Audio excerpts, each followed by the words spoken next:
Today we are giving former first round busts another shot to make it in the NFL. I've taken some of the biggest first round disappointments from the last few years and assigned them all new positions in the hope that it maybe can jumpstart some sort of revival for them.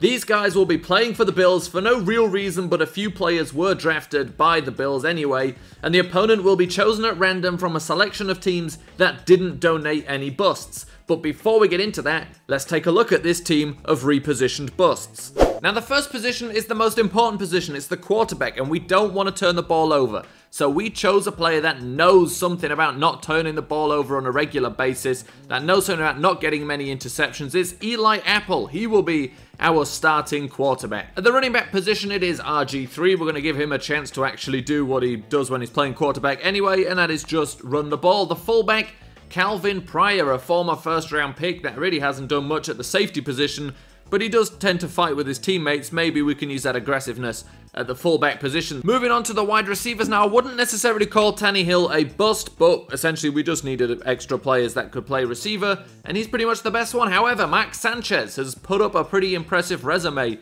as a receiver already, and we're excited to see more from him.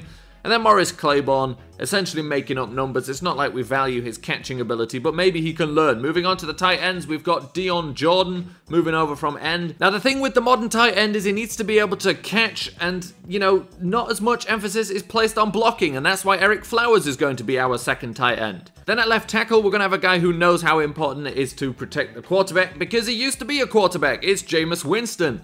Again, maybe not entirely fair to call him a bust, but he also sometimes looks like he should play on the offensive line. At left guard, it's Barkevious Mingo. For no real reason other than he's just a guy we could have put in there that hasn't really lived up to his first round draft bill.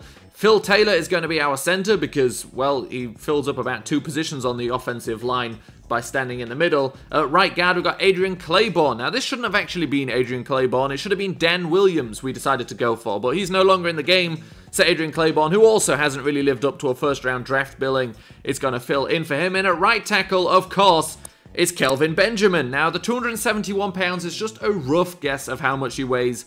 It may well be more, who really knows? Now on the defensive line, we wanted guys that know what it takes to sack the quarterback. In other words, we want guys who know what it takes for other people to run right by them and sack the quarterback. Maybe they can use some of those skills that they learned. So Greg Robinson is our left end. Our right end is Luke Jokel. The defensive tackles, now Chance Warmack, this was actually supposed to be Jonathan Cooper, but Jonathan Cooper was injured, so we've allowed Chance Warmack to fill in for him, and Cedric Ogboye is going to be the second guy behind him. At left outside linebacker, we've gone for speed and also receivers that are known to be injured. Surely nothing can go wrong by having our outside linebackers be fast, injury-prone receivers. At middle linebacker, it's Michael Floyd. To be fair, we've seen him hit like a middle linebacker at the wide receiver position, so why not give him a shot here? So now moving on to the cornerback position, and what do people often say about cornerbacks? They are wide receivers who can't catch, so Corey Coleman should feel right at home here.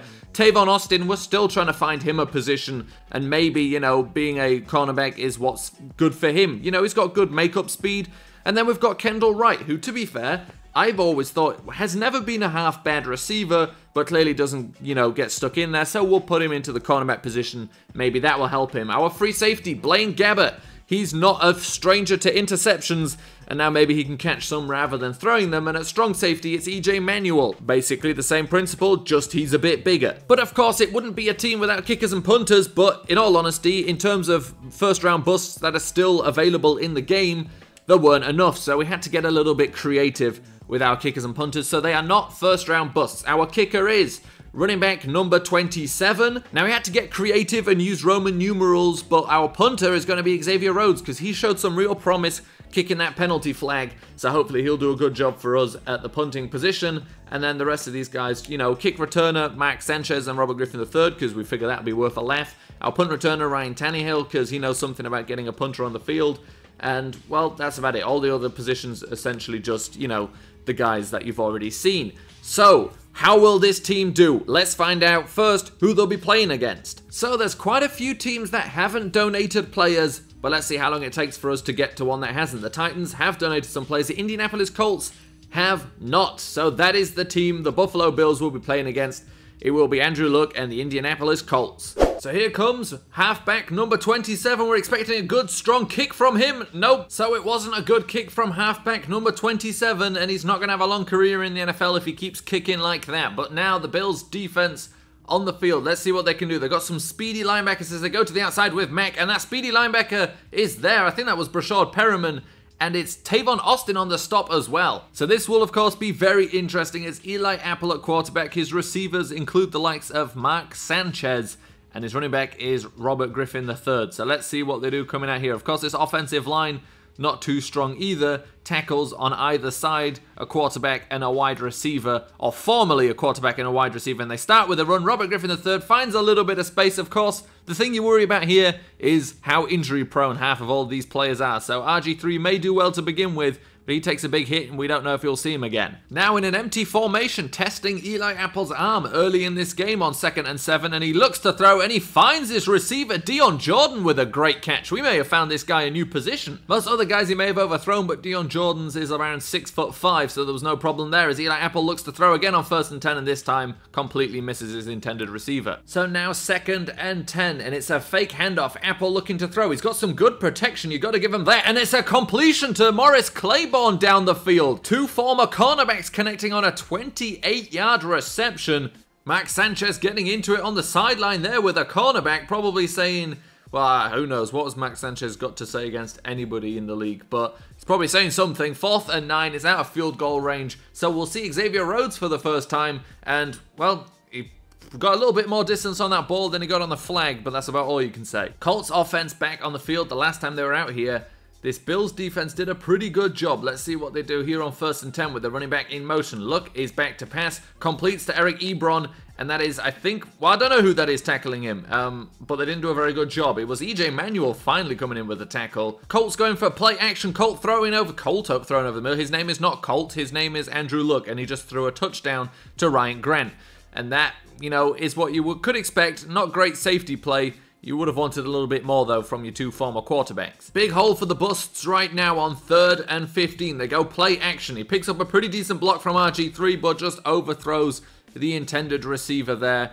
Can't get to him. It was Morris Claiborne. 4th and 15. Xavier Rhodes will come back out and punt about 4 yards. So it's not far to go for Andrew Luck and the Colts. He's got two stacked receivers on either side of him. The running back in the backfield with him, and they give it to Nyheim Hines, who's got a big hole here. Gets all the way to the 10-yard line before finally being stopped by Blaine Gabbert. So now 1st and goal from the 9-yard line. Andrew Luck looking to throw into the end zone. It's another completion to Ryan Grant again. His 2nd receiving touchdown, and once again, EJ Manuel was nowhere to be seen in any kind of useful way. To be fair, I blamed EJ Manuel there. That was actually just Tavon Austin completely losing his man. Manuel wasn't even responsible for it whatsoever, and you figure with his speed, Austin could do a little bit better. So another chance right now, but they're down 14 points, so Eli Apple better get this ball moving quickly as he just hits Eric Flowers in the back. What a surprise. Eric Flowers is completely useless as a tight end. So let's see, the line of scrimmage is the 24-yard line. He does get past that. That's actually pretty good by his standards. Everybody dives on it at the 36-yard line. Not as bad as we've seen before. So 1st and 10 for the Colts. Andrew Luck in a little bit of trouble here, trying to roll out, but he is sacked. He is taken down by Michael Floyd. A sack on Andrew Luck, and that really does help this team. We could take him out of field goal range potentially now. 2nd and 10 now, and it's an empty backfield for Eli Apple, so he will be throwing here, and he completes quickly to Dion Jordan. We said it before. He's got to look that direction before. In all honesty, Dion Jordan is the one player right now who has actually excelled at his new position. 1st and 20 after a hold by Jameis Winston, and they go for a run play here, and RG3 finds absolutely nothing. A swarm of Colts defenders reach him. 2nd and 21 now. Eli Apple looking to throw, now looking to just get himself sacked, apparently. That's not Jameis Winston's fault. Eli Apple and then stood next to him. So now a huge hole at 3rd and 29. Can Eli Apple dig them out of this with his arm? He's got enough time in the pocket. He goes downfield. It was a brave attempt for Ryan Tannehill, but it is picked off. And unfortunately, the Colts will get the ball, but in all honesty, probably better field position than they would have got if we would have punted it. So the Colts now at the 50-yard line. If this defense plays like it has done before, they may just stop them here and not allow them to get any more points. Andrew Luck is in the pocket, now steps up to throw, finds a wide open Eric Ebron. Nobody is near him.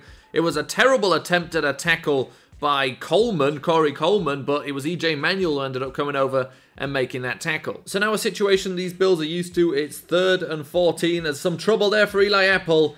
And right now, these Bills are making Toure look like the best player in the NFL. He's got 2 sacks, a tackle for a loss. Jameis Winston started pretty strong, but he's just been letting everybody down in this second half. Who would have thought we'd get that from Jameis Winston at left tackle? Inconsistent play, as it's about as good of a punt we could expect from Xavier Rhodes, which gets stopped at the 25-yard line. Finally, we get to see it. It's Mark Sanchez returning a kick, and he runs straight into a defender.